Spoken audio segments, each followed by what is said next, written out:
Hello, everyone. I'm Brandon Ward, co-host of The Inner Entrepreneur. Paul and I are continuing our conversation around burnout and how to regain control of your life if you find yourself as a struggling entrepreneur burned out with the life and business that you've built.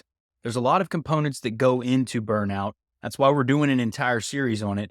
But this episode is focusing on control, regaining control of our life, regaining control of our values, learning to set boundaries, learning to identify the things that are non-negotiables in our life, and how to start taking action towards regaining control in our life so that we can remedy that burnout and start to live our highest and fullest version of our life, using business as a means to express that vision into the world. So with that being said, let's get into it.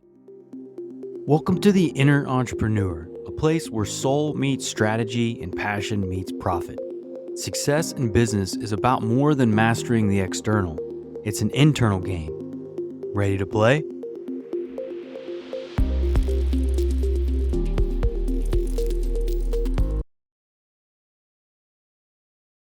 Hello and welcome everyone. Back again with another episode here. I have my co-host, Paul Ryan. I'm Brandon Ward, here to lead you through another episode.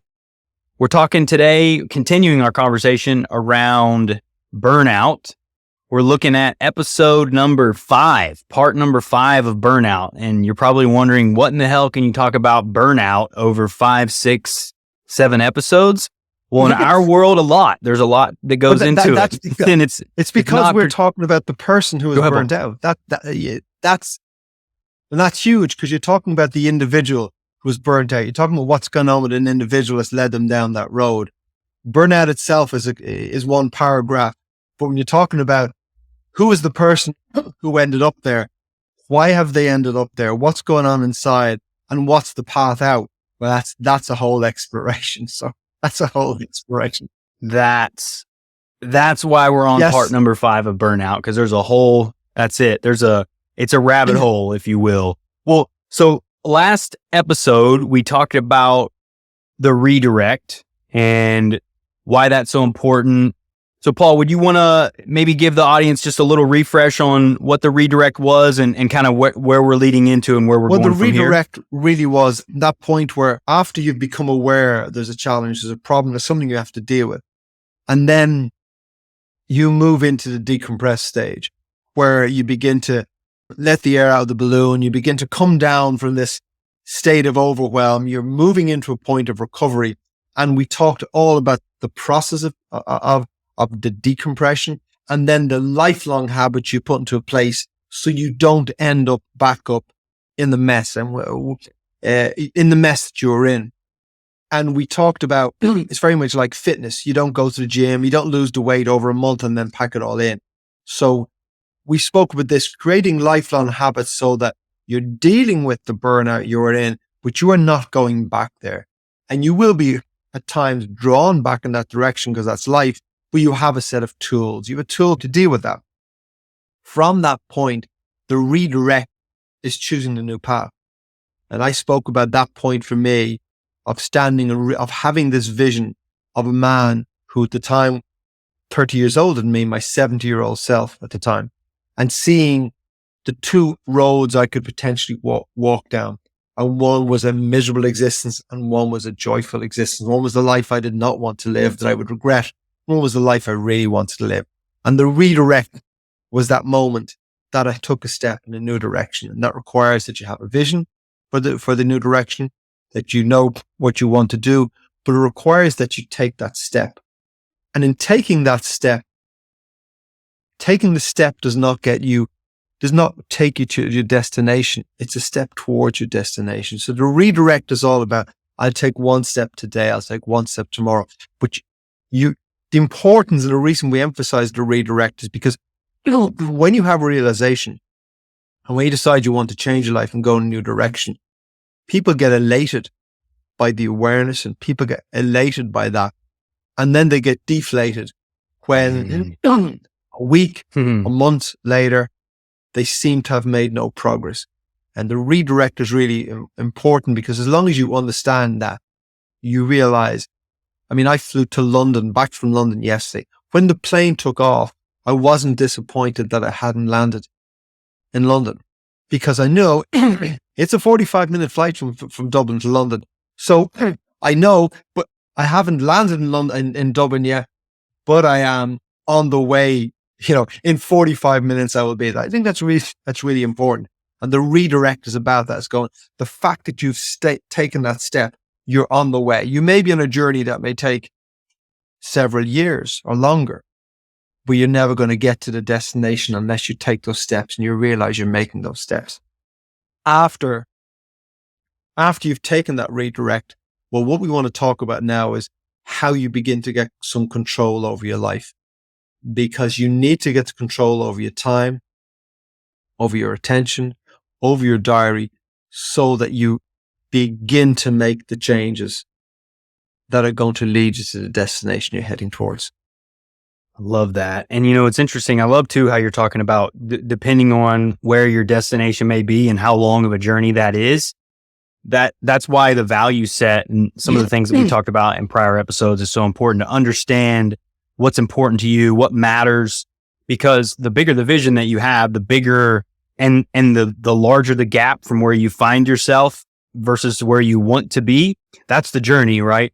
And being prepared for that can help mentally, but also understanding, to your point, all that begins with one step. I was just telling my wife this the other day. She's climbing a mountain with the vision that she has for her brand and her blog and her site, right? That you're winding, imagine, you're winding around this mountain, going up this mountainside. Your goal is to get to the top, the pinnacle of that mountain. Man, that could take you a long time to do that. But it's easy to forget when we're on that journey that so much power comes from that single step each time. And those single steps are what end up compounding over time is into what we define as success. It doesn't happen overnight. And I think being a part of a younger generation, kind of instant gratification, one of the biggest shifts in my life is realizing the power of delayed gratification.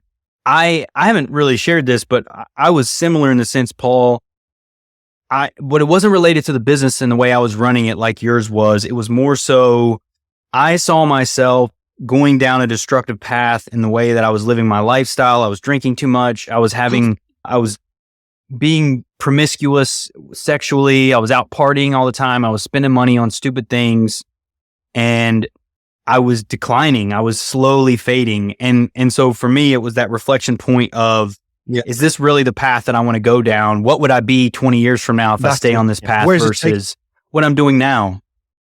Exactly. And when I looked, Paul, what helped me is I was around other entrepreneurs at that time when I realized I didn't want to be like them. You have a friend that was similar, your buddy we've talked about here. Unfortunately, it's a very unfortunate story.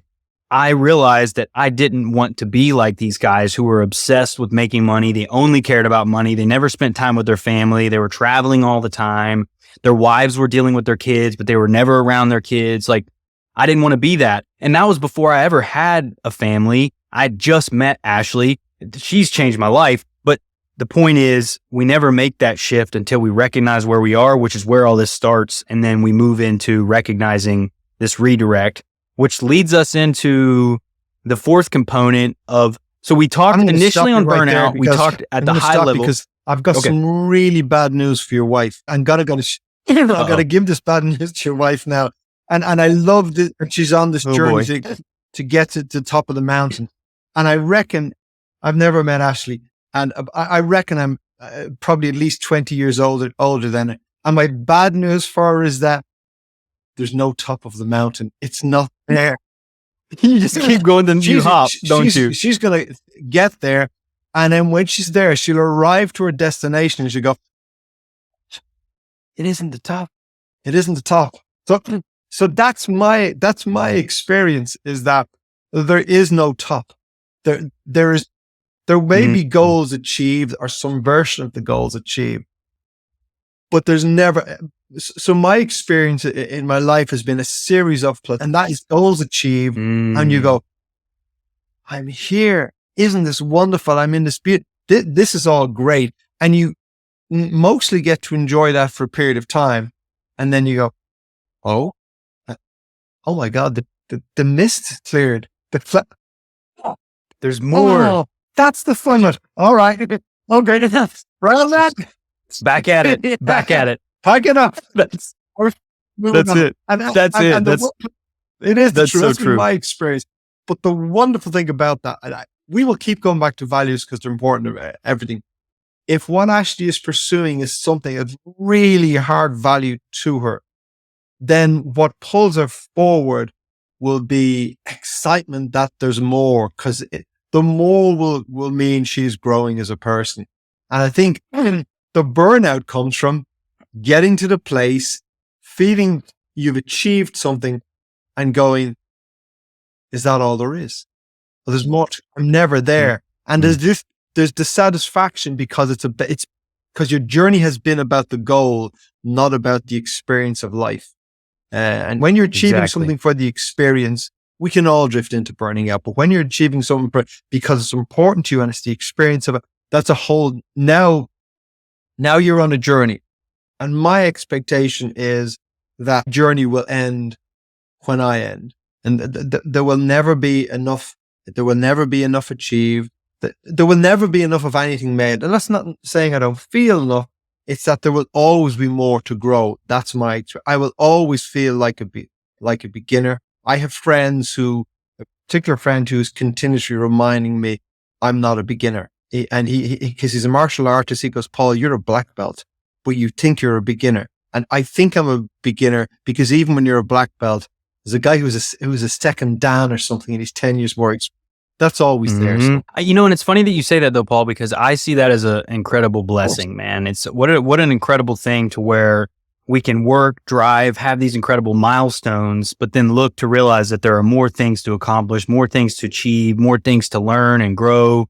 And that's the fun part about what we're talking about on this show, I think, is how do you lean in? How do you set that mindset in your life to where that's the way you attack everything in your world? And I think that's what's cool about moving into this next phase of our journey together related to control and getting control of your life, getting control of your diary, as you call it, and really your journal. It's basically setting the tone for the life that you want to create, where you're moving towards now.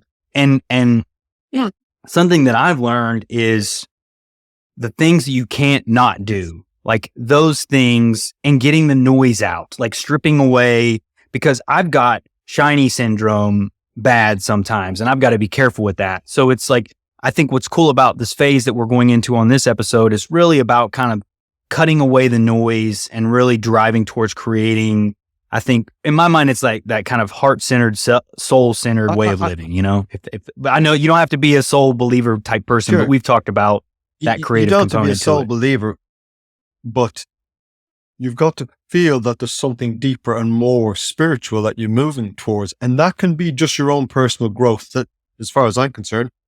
But you have to feel there's something deeper. Because if you feel there's something deeper, when you get to the plateau, you'll rest there for a while. You will be excited to move on. But if there's not something deeper, what are you moving on for? When I talk about getting control of your diary, I simply mean this thing here. This is happens to be a full focus planner. There's lots of planners, but this is a tool for me. I know I use a Remarkable. I'm kind of the tech guy, so you're old school I'm paper. I'm an old timer. I love my Remarkable now. But to me, I take it with me everywhere. And someone said to me, I had it somewhere, and someone said, "Oh, what's that?" And my wife said, "Oh, that's his life," because literally, it is. There is everything in it, and it's a diary, it's a planner, it's all of these things. But for me, what it is, it's a focal point of my attention. When I take this in my hand, and when I sit down with this in a ritual I have once a week, I'm taking the time to plan what I have. So a diary, a planner, whether you use Outlook or whatever, is a tool, but it's a very, very effective tool. The reason I don't use a digital tool is because I do for some things. But when I have a digital tool, if I don't get stuff done, I just drag it over to next week and move it forward. I have to handwrite everything in this. So I've had to handwrite up what my goals are for this week. And I get to tick them off when they're done. And then you normally do it on a Sunday evening. So next Sunday evening, when I sit down to plan the week ahead, I have to go back and look. And I have to rewrite it if I haven't done it. And in the process of rewriting it, why didn't you do it? Is it still important? A lot of questions come out. If you've come out of burnout, the one thing that's most important is that you begin to get some control over your time. Now, I'm very fortunate that I pretty much have 100% control over my diary. I don't really have an outside force dictating how I spend my day. And I don't say that in any way to impress people or to brag. I say that to say it's achievable. And whatever chaos someone's life is in, they go, oh, I can't get control of my diary. I will remind them, if they've listened to the podcast, to my story of sitting at my desk and going, will the ambulance get to me before the heart attack? That's how stressed I was. So I was in that point of chaos. When you're in that point of chaos, you have zero control over your diary. So I went from that point to a point where I can go, I largely have 100% control over my diary. So if I made that journey, then anyone can make that journey. But you have to start with one step, which is why I go, hey, I have control over my diary. But at one stage, my life was chaos. And so if your life is chaos, that's just where you are right now. It doesn't mean it doesn't necessarily mean that's where you have to remain. Yeah. Well, and Paul, I think it's a good reminder too that many of us, when we start this journey kind of back to ourselves, we're in an insanely disordered state. That's usually, as we've talked about in this series on burnout, is all that discomfort, all that pain is what actually drives us to make change. So if you're feeling very little control, your life's out of control, you have very control over your time, that's actually the potential slingshot that can provide you the force forward. If you're dissatisfied, if you're struggling, if you're just knowing that so many people have come from a similar place and used that energy into a trajectory to create a life that resonates deeply with who they are, you can do that regardless of how out of control your life may feel right now. And I think that's a great reminder, because you can, but you can't if you don't take the first step. And so what you're going to be very, very careful of is using the overwhelm or using the chaos of your life as a reason to convince yourself to believe it can't be done. Oh, it's okay for him, but I can't do that. As an excuse. You have to take the first step. So over the past month, I've had a conversation with two business owners, both who I've known for a considerable amount of time. One is older than me and very much now a couple of years beyond the point where he wants to exit his business. And he still can't exit his business. Now, if he was here, he would explain to you the circumstances of his business, why he can't exit it yet. 10 years ago, when I was having the same conversation with him, he was explaining to me the same reasons why he can't exit the business. So what I'm thinking, and I'm not sharing because I'm speaking to him in a personal capacity, it's not a professional capacity. You had to be doing something a decade ago so that 10 years later, you could end up in a different situation. We've said this the last podcast, if nothing changes, nothing changes. So if your mindset and your behavior doesn't change, oh, guess what? You end up in the same situation. In fact, you probably end up in a worse situation. Similarly, recently had a conversation with another business owner who also runs a couple of business, and he's also in a point of chaos at the moment. But over the past couple of years, anytime he gets me, he's kind of talking to you about how my business runs. And he has been on the journey of trying to change that. So talking to him over the weekend, I can see now he has a plan. He can see now he's beginning to put things in place. So he's on the redirect. He's taking the step. He's not there yet. Honestly, he's a good distance from being there, maybe a couple of years. But what I said to him is that we'll have a conversation in 5 years' time and you'll be in an extraordinarily different place because the steps he's taking. So it doesn't matter where you are. The question is, where do you want to be? And if you're not taking those first steps, you won't get there. So we're back to referring to what's the dialogue going on inside someone's head. And this is why our conversations are all about the inner entrepreneur. It's back to the dialogue. Everyone has a reality that they talk to themselves about, and they have real reasons why they can't do what you do. They can't have what you have. And that's the story. And they get very tied into that story. I hope in these conversations that people begin to see that they can possibly create something else. It won't be overnight. It will be long-term. It will be hard work. But if they don't start that now, they will never get out of it. And a bit like me looking forward to the man 30 years ahead. If I didn't change something, I would be now, whatever it is, 15 years later, I would be 15 years closer to being that man. Instead, I'm 15 years further away. I'll never be that man. So that step is really, really important. But one of the biggest influences on your diary is what you say yes to and what you say no to. I'm going to quote Warren Buffett because I think it's Warren Buffett, could be Charlie Munger, but I think it's Warren Buffett. And he says something to the effect that success is about saying no to almost everything and yes to almost nothing. So and this is pure from everything that's offered to him, he is saying no to almost everything that's presented to him. And he's saying yes to almost nothing. So in other words, there's a tiny amount of yeses that he's saying.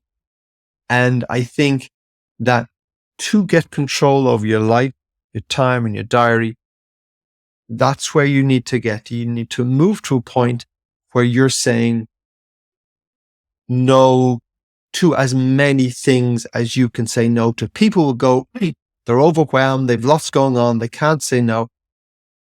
I'm going to call that and go, there's probably lots of things you can say no to. And you're saying no to them probably for two reasons. One is your mindset.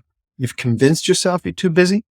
And the second one probably is that you're afraid to say no because you're afraid of the consequences of saying no. You're afraid of what people think of you. You're afraid of how you will appear. You're afraid of saying no. And for some people, saying no is very, very hard. But if you're waiting until no is easy, if you're waiting until you're fearless, you're unafraid, that day will never come. It's never coming. And there was a book written many years ago called Feel the Fear and Do It Anyway. So I would say feel the fear and go for it anyway. So start practicing saying no. I think that's a very good place to start. It's going to feel uncomfortable. Do you know what? So what? Because if you don't start saying no, then you become the victim of other people's priorities, not your own priorities. And guess what? When you are that victim living your life according to other people's priorities, by other people's values, that feels pretty shitty. It feels pretty stressful. And you need to change that. And that's something you need to change right away. You need to change it now. Well, and Paul, that's a leading factor of burnout is you're living true to other people's expectations. You're living up to others, the standards of others. You're the shift away from burnout. And that's what's so important about these steps that we're talking about is you're turning away, learning to say no. If you struggle with this, learning to say no allows you to start creating more space in your life for your true desires and values to start taking up that space. Because if we don't, space abhors a vacuum, right? Anytime we free space, something's going to move into it. So if we're full of the expectations of others, full of the standards of others, full of saying yes to things that we don't truly desire, there's no space for our own inner values and desires to take hold in our life. And effectively, it overrules what we want. And that is a recipe for burnout because you're not living true to who you are. And before we move on, Paul, Earl Nightingale, I listened to him, self-help kind of sales guy. I've been around.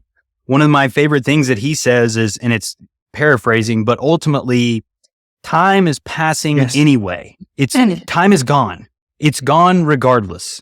So if we're losing time no matter what, why not make the time that we're spending driving towards the things that matter to us most? Because if we say no to the things that we want, time's gone anyway. It doesn't matter. So if something's going to take you 20 years to build, Yeah. Build it. Start today. Take the step, because 20 years is gone regardless. Would you rather have the thing you want most in the world at the end of that 20 years? Or would you rather live with regret for the rest of your I life? think It's when you think about it, you it make a becomes very very good obvious. point there. And is that, when I sat in that chair as a man in my early 40s, assuming I lived, I was going to get to 70 anyway. So I was going to stand someday and be that guy. Question is, which guy was I going to be? I'm going to get there anyway. And the fact that it takes a long time to be, to build a business, to build wealth, to create the life you want, all of these things, to get out of the mess you're in and get control of your life and your diary. The fact that it takes time is so freaking what? That passes time. And it's exactly like my story of the two business owners I spoke to. Those 10 years have passed for that guy anyway. And all he's done in the 10 years is got nowhere. Now he's run a business, but now that business is when he wants to move out of that business and retire and have money to do all the things he wants to do. Now he's lived well from the business, but he's going to exit the business with very, very little because he hasn't put that structure in place. It's too late now. The other guy I spoke to, he's building something of value. You may go, he's got to work for another 5 years to get there. So what? The 5 years will pass. He will be there. And the thing about it is that what people fail to realize, it's not the destination. You're getting closer all the time. And as I stood in that point and headed to the new life, each day, each week, each month, things were just a little bit better because I was leaving the old road behind. So forget the fact that it's a long journey. But I think also, why do people struggle to say no? And they struggle to say no because they have placed other people's values above their own. So someone has asked something of them and they've given a priority to what you want as opposed to priority to what they want. Now, when I look at how I was brought up in Ireland as a young boy and, in religion and all these sort of things, we were always taught to put ourselves last. It's a good thing to put other people before you.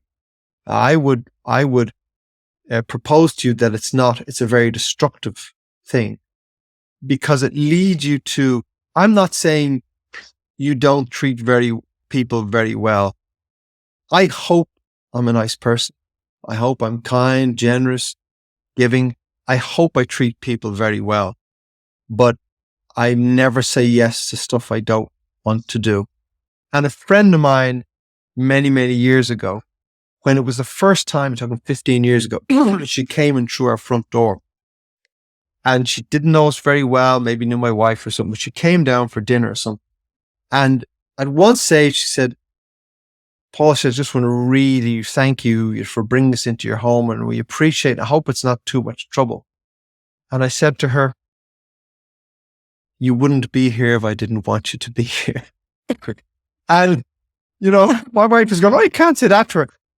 But because some people might take offense to that, but she was going, well, that's wonderful because I now know that when I'm in your presence,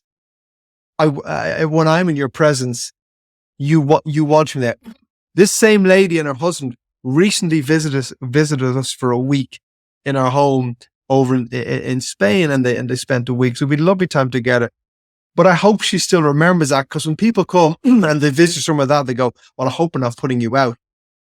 But she knew come the plane, if Paul didn't want us over here, we wouldn't be coming. So I think there's simplicity to that, but it is unusual. And some people think it's. By the way, Paul, that's how I operate too, by the way. I've told my wife that many a times that I wouldn't be doing this if I didn't want to. I think there's a lot to be said to that though. It's not that you're not kind to other people or you don't help people, but when you're just doing things out of obligation, that's not true service. You're not actually honoring somebody with your presence by being present because you're choosing to. You feel like you have to. An obligation is not service. No, and the thing about it is, you might ask me to do, you might say, hey, Paul, could you help me with this? And I would need half a day of your time. Could you help me with this?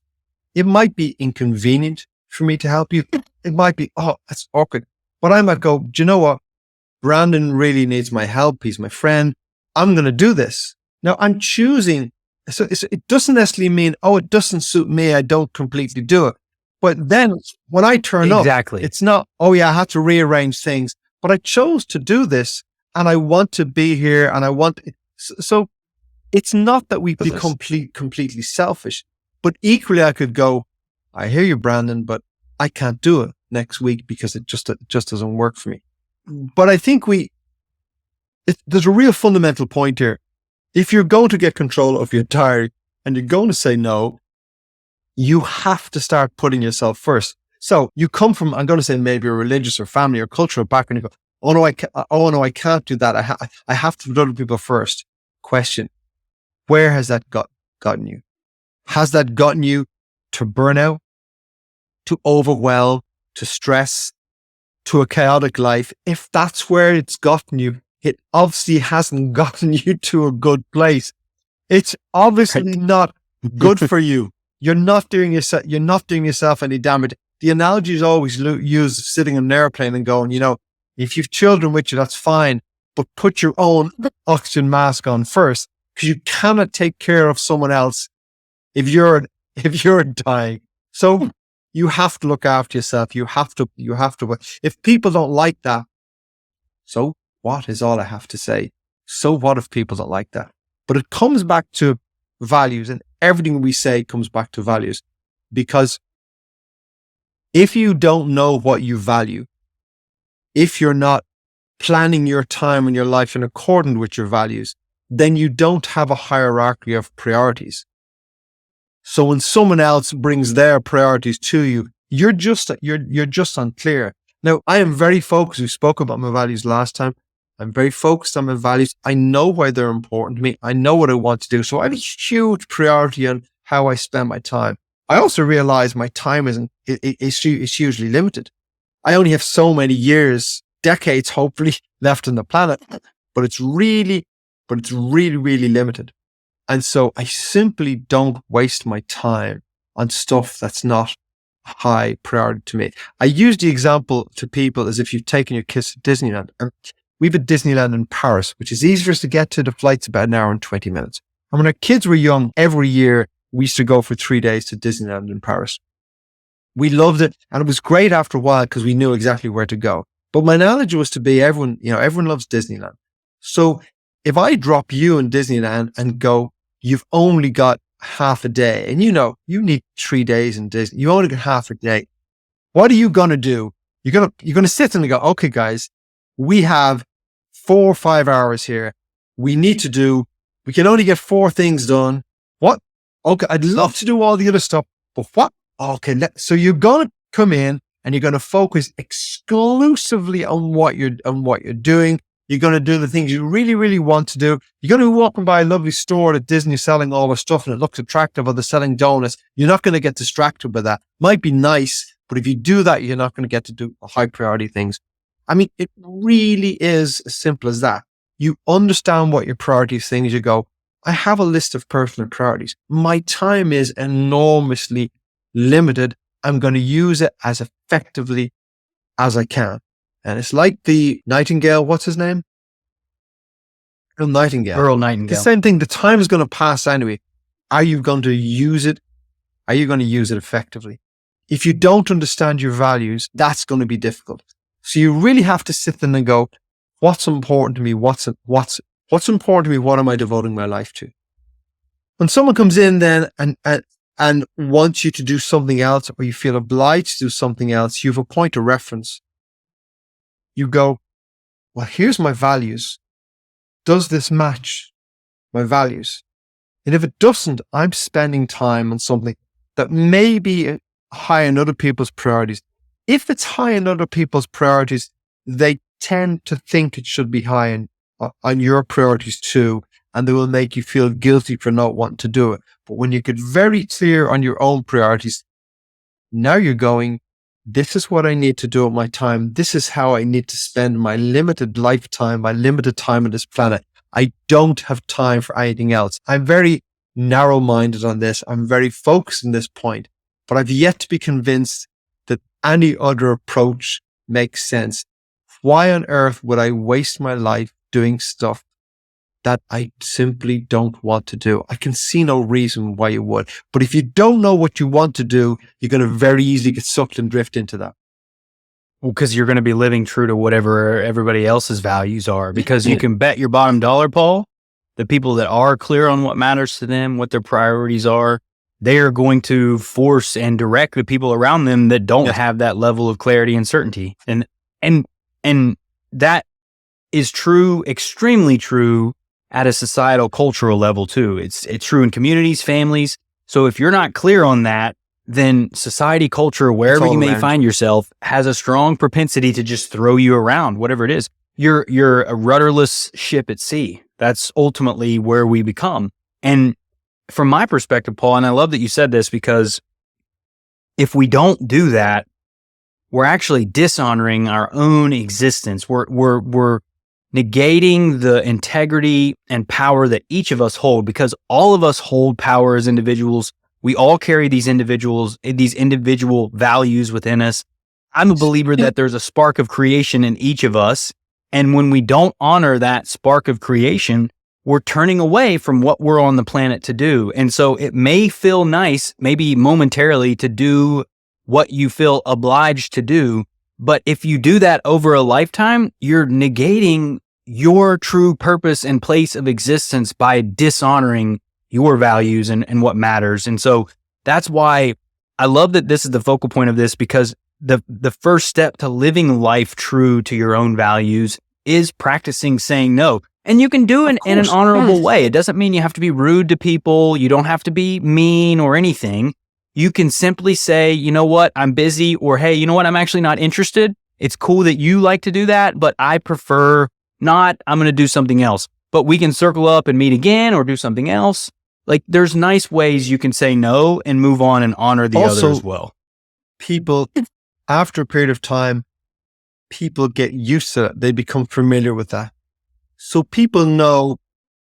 I had to train my buddies in college, dude. I got tired of going out, Paul.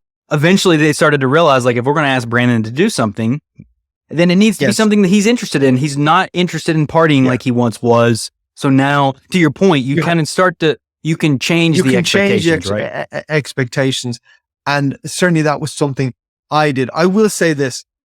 When I started doing this as a much younger man, I wasn't as polite and nice about it as I could have been. I was maybe a bit rude about it, but that was partly my insecurity. So because it was difficult for me, I had to be boisterous about saying no. And the more centered you become in yourself and the more calm you become in yourself, you can gently say no and respectfully say no. And if people get that or they don't get that, well, I don't control what's rolling around your head. So I won't worry too much about it. I mean, if anyone spends time looking inside their own mind, they realize it's chaos. So if your own mind is a chaotic, crazy place, why would you worry about what's going on in someone else's mind? So you can't be worrying what people think of you. The whole prioritization for me, really, the aha moment for me was, I'm trying to think, my eldest son is 29 years of age.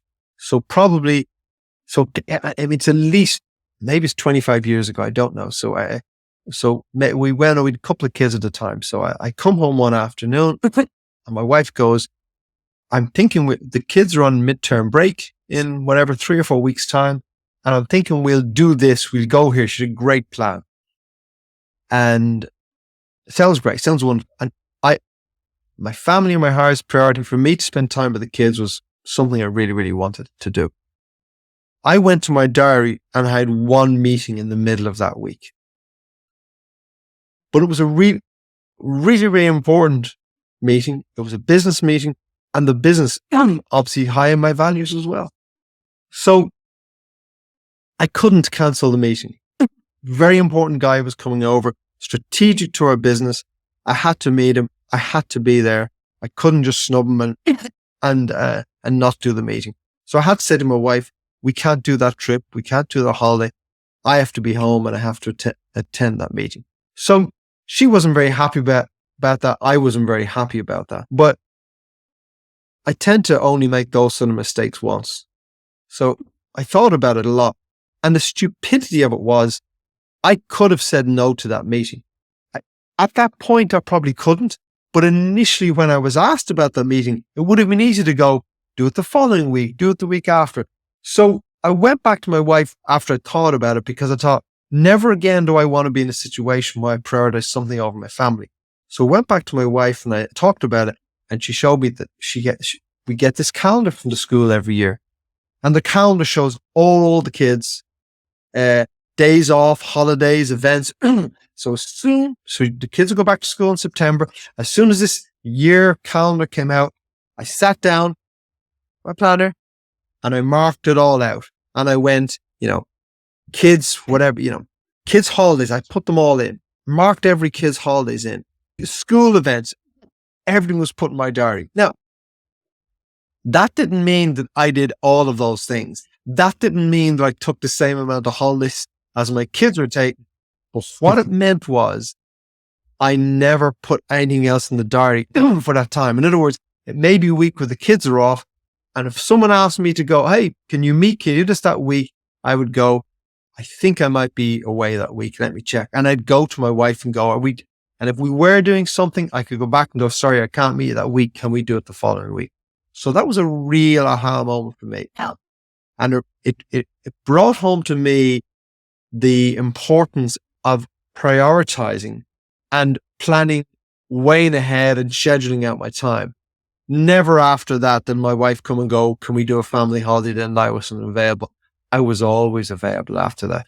I'm just very fortunate that landed on me 20, 25 years ago, and not too much later when I'd wasted so many years. Also, in knowing my priorities, and if you'd asked me then, family were most important to me, but I couldn't have laid out my values as clearly as I can then. But now looking back, I realized there was that clear understanding that these things are really important to me, and they don't just happen automatically. This is the getting control of your diary. You have to begin to look at your diary, as I do, at the beginning of a week or a month or whatever, and go, what's really important to me? What are the musts? What must I have? What must I be doing?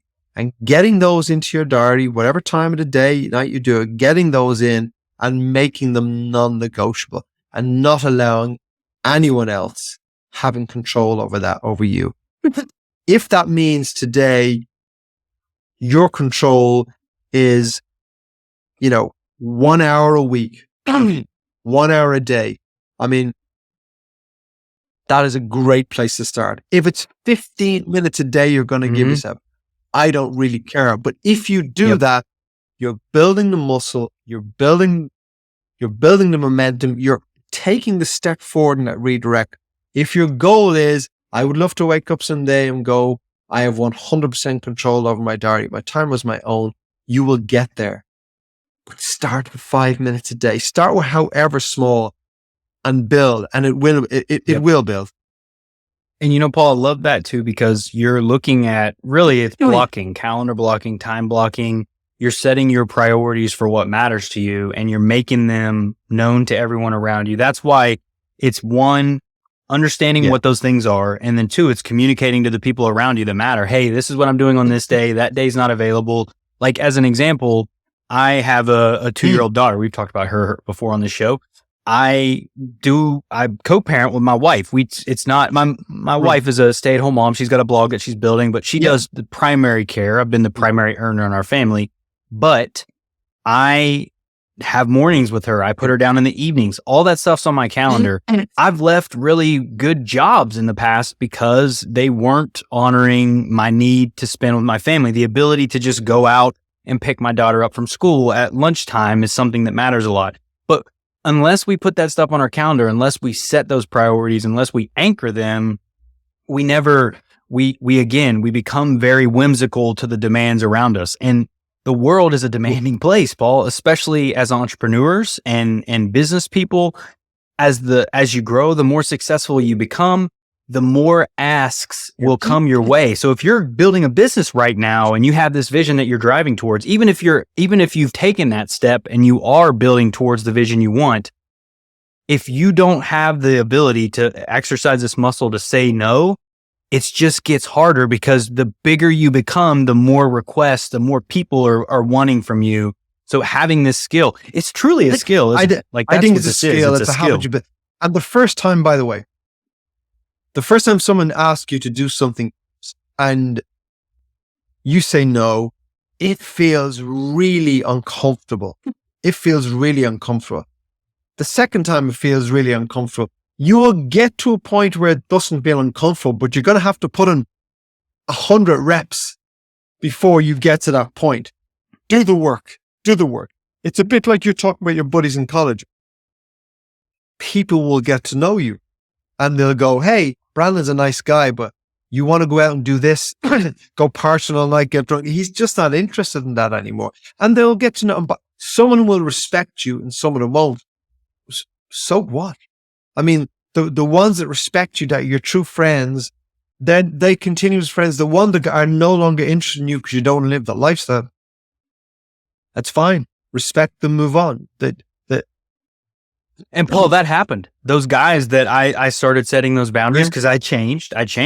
We're still friends. I'm in a chat group with those guys today. Like, they're still my buddies. And the cool thing about it too, and this is something we forget, and I don't want to interrupt you here because I think it's important where you're going, but when we start to do this, we actually become an example now for others to potentially follow. Because when we do it in an honorable way, we can say, hey, you don't have to go out and waste your life. You don't have to do silly things. If you prefer to stay home and read a book, man, you can do that. If you want to spend your time delaying gratification, you can do that. Build a business. That's an honorable thing. And your friends and family, the people that really value, will look to you and go, wow, man, he's really doing it. Like, maybe I can do this. Maybe what I've been thinking and feeling is possible. So it's not just protecting your own integrity, which is super crucial, but it's more so giving yourself the chance to set a new standard in your life that others can follow and learn you and know you as you truly are. Because if this is who we really are, driven from our internal values, that's the truest and most fullest expression of who we are. And we only want to be around people that love that version of ourselves anyway. And the thing about it is, I think your point is really well made, because ultimately everyone wants to be the person who says yes to what they want to do and no to what they don't want to do. Everyone wants to be that person. Exactly. Almost no one is, but everyone wants to be that person. So when you become that person, they will mock you, criticize you, challenge you initially, because you're breaking away from the norm, and fundamentally you're demonstrating that you have the courage to do something that they do not have the courage to do. So be an example to them. Do it. Everyone would love to say no when they don't want to do something. That's just obvious. I mean, to me, everyone lives as if they have unlimited time. And they do. And then most of us will die having wasted that time. When you lose people, friends, or you even see people pass away, and I always try to make sense of it. And I can't. Obviously, you can't make sense of tragedy, and you can't make sense of loss. So when I get to the end of my days, and hopefully that's a very long time away, but when I do, the only sense I can make is that I lived the best life I could live. And I don't live the best life I could live living your version of it. Because that would be your life. Mm-hmm. That would be what you should do. I don't get to live the best life using I only get to do it my own. But you only get one. I mean, this train is going one way. You only get one ride. You don't get to do repeats. You don't get to live it again. You don't get second chances. So why anyone would waste their life doing stuff they don't want to do, I cannot fathom. I cannot make sense of it. Now, people listen to me go, easy for you to say, but I have to do stuff I don't want to do. By the way, I get that. There was a time in my life when I had to do stuff I didn't want to do. Well, I'll rephrase that. I chose to do stuff I didn't want to do because I was in a situation where I had a young family. I was in a business that was making me very, very unhappy, but I needed to provide for family. And I chose to do stuff I didn't want to do. But I was on the redirect. Once I became aware, I was going, I'm choosing to do stuff I really wish I didn't have to do. I wish then I had the life I have now. But I'd made a redirect. I was taking steps closer to it. So that's the encouragement is don't play the game of telling yourself, oh, I can't get control over my diary. What can you get control over? Bring your energy, your attention, and your focus onto what you can control, what you can influence, and start doing that. And I think that's key. Paul, real quick before I want to say something because I think it's important when you're talking about the distinction between I have to do something versus choosing to do the thing that I have to do. We never have to do anything. I don't have to pay taxes. I don't have to be a father to my daughter. I don't have to be loyal to my wife. I don't have to do any of that stuff. I don't have to pay rent. We don't have to do any of that. We choose to do that. Now we choose to honor our obligations. Those things may not be what we want to be doing, but I think it's important because we always have the power of choice, no matter where we find ourselves. And if we're in a lot of have to do things, you're still choosing to do those things and we can adjust them over time, especially if there are obligations that we honestly have to honor if we want to honor our family or our life to be an honorable person. Sometimes you have to do that. But at the end of the day, none of those things are have tos, Paul, right? We're choosing to do them. And I think that's the important thing here is taking your power with any situation. We're not powerless no matter where we may find ourselves. And over time, we can get out of doing those have tos and more in the the want tos. But sometimes when we're climbing out of a hole, it's a whole hell of a lot of doing things that we have to do in the moment to get to where we want to be, though. Because if we want to live this life that we're envisioning, that we dream about, we have to be willing to do the things that most people aren't willing to do. And sometimes that can be painful, discomforting, and challenging, but that's how we build extraordinary lives. What do you think about that? I think you're entirely right. And it's all about perspective. Certainly, when I realized, the business was not a good place for me to be, and it was causing me a lot of pressure and stress, I sat with a choice of and my initial choice was I leave, I walk away. That was my first choice, to walk away. And then I realized there was another choice. And the other choice was to turn the business into something I loved instead of something I hated. So turn the business into something that reflected how I wanted to live my life. And at the time, it reflected the exact opposite. And that's the path I chose. But in the short term and in the medium term, it was the hard path because when you run a business and it's the size of a business, you don't go in and change that overnight. None of us do. These things take time. So the easier option for me in the short term was to go, get out, walk away, be done. That would have immediately released a huge amount of stress for me. But we spoke in the last episode about what saved me was the ability to decompress, meditation, etc., and the ability to think. And when you bring both of those things to a problem, so you don't make those decisions in a state of stress, you make those decisions from a position of calm. So you calm yourself through the methods you use, and then you begin to think, and you think on paper, and you begin logical think. And so once I'd taken the stress away for a moment, I realized, well, okay, if you walk away from the business, wow, you're going to feel great. And you're going to feel great because all the pressure's gone. But eventually a new pressure will arise. And the pressure will be, you still have to pay your mortgage. You still have to provide for your family. You still have to raise 3 children. So those pressures will emerge. Now, I think in our first episode, we spoke about this, is that you're exchanging one pressure for another. And I would have, why confuse the fact that I had a profitable business making me a very good income? I was just miserable. two separate challenges. Can we deal with those? Let's not confuse the two. And we've spoken with this before. So the ability to decompress, the ability to think clearly allowed me to go, okay, hold a sec. The harder road would be to step back and see if I can go in and change this business into a culture that I can work with. And then if I can eventually work myself into a non-operational role so that I can get to run the business in a way that suits me creatively and suits my personality. But I knew that was going to be a long, hard road.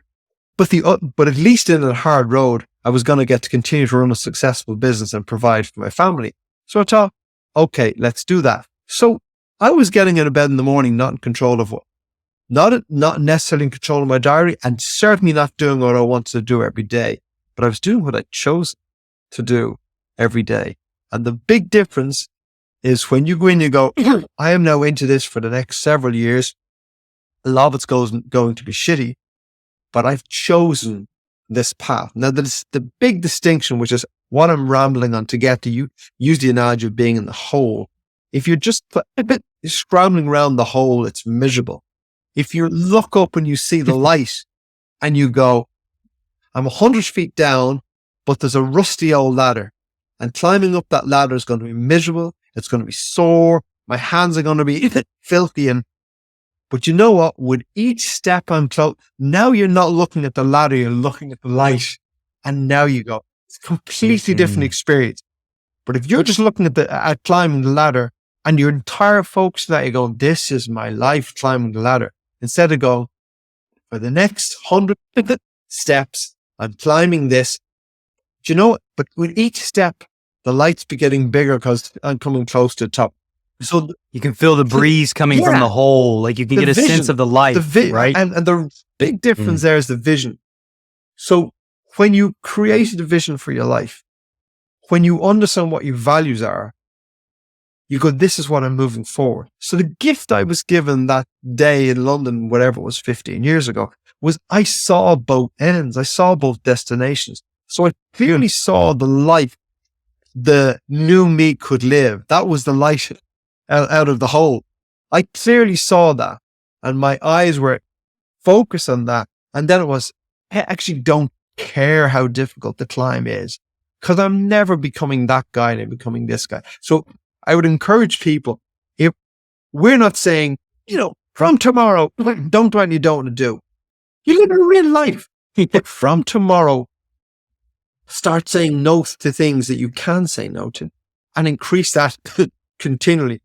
Have a vision for your life. Go, this is where I'm going, and I'm going to edge a little bit closer every day. I think the overarching theme from today's show is learning to say no, like understanding your values first, like starting to get clarity on those values, what matter. That's us taking control of our lives, right? That's taking control over the wheel.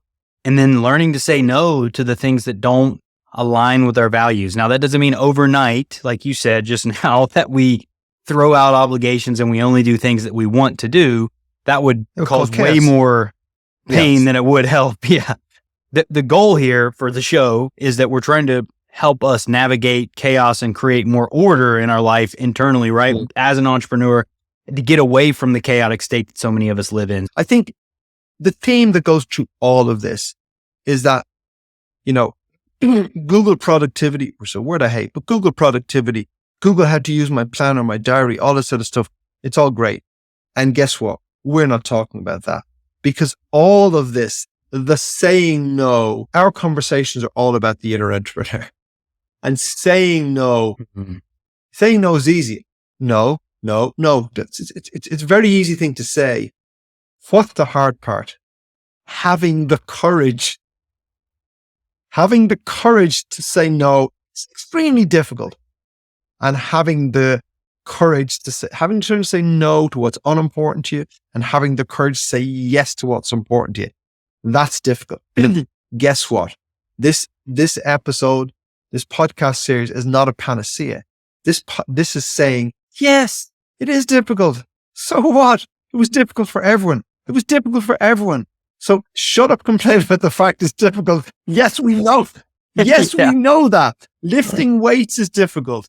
And the first time it's almost impossible. 6 months later in the gym, you go, and you're increasing your weights every 3 or 4 sessions.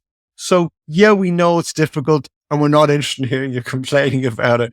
Recognize that fact. Do it anyway. Do it anyway. If people came away from this episode, we'll finish now, going, what am I going to say yes to? What am I going to say no to? If they wrote those down this week, what am I going to say yes to? What am I going to say no to? And if they took a note going, it will feel uncomfortable, but I will do it anyway. Full stop. I'm done. I mean, we can't do much else. At the end of the day, we can just leave it for like, this is, so what? This, I'm not interested in that. Embrace the suck. You know, don't come back in your field, but going, it was hard. Yes, we know it was hard. It's going to be hard. Yeah. That's not a reason not to do it.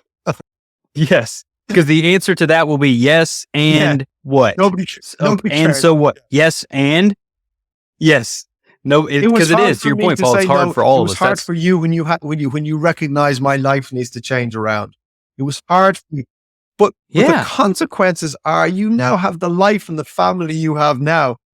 Had you stayed on the path, you would not have the family, you would not have the life you have now. What do you want? And I'm the same. So it's hard to say no, but your life becomes so much harder if you don't. Exactly. That's why we're encouraging you to make the conscious decision to embrace that challenging path and align yourself towards the life you want to live, because time is going to pass anyway, and it's hard regardless. So why not make it the good, get on with the way you want, create the life you like to live. That's it. There we go. There we go. I feel like that's pretty much a wrap right there. That's a wrap right there. I love it. Until next week. That's fantastic. Well, look, so for next week, we will finish up we're going to tie in a little bit here. We got to, with control, and then dial into the fifth piece here to getting to kind of overcoming burnout. And then we're going to do a recap episode. Any feedback, comments, like we want to hear. We want to hear your thoughts are. If you have questions, if you have ideas for future episodes or things that you would like us to talk about or cover, we'd love to hear from you on what that is, because ultimately, Paul and I are here to serve at the end of the day. That's why we're here. So thank you. Well, I appreciate you, Paul. My pleasure. I'll see you next week, buddy. Thank you for listening to The Inner Entrepreneur. If you found value in our content, please consider liking, sharing, and subscribing. New episodes will be released every Thursday at 5 a.m. Eastern Standard Time. We appreciate your attention, and take care.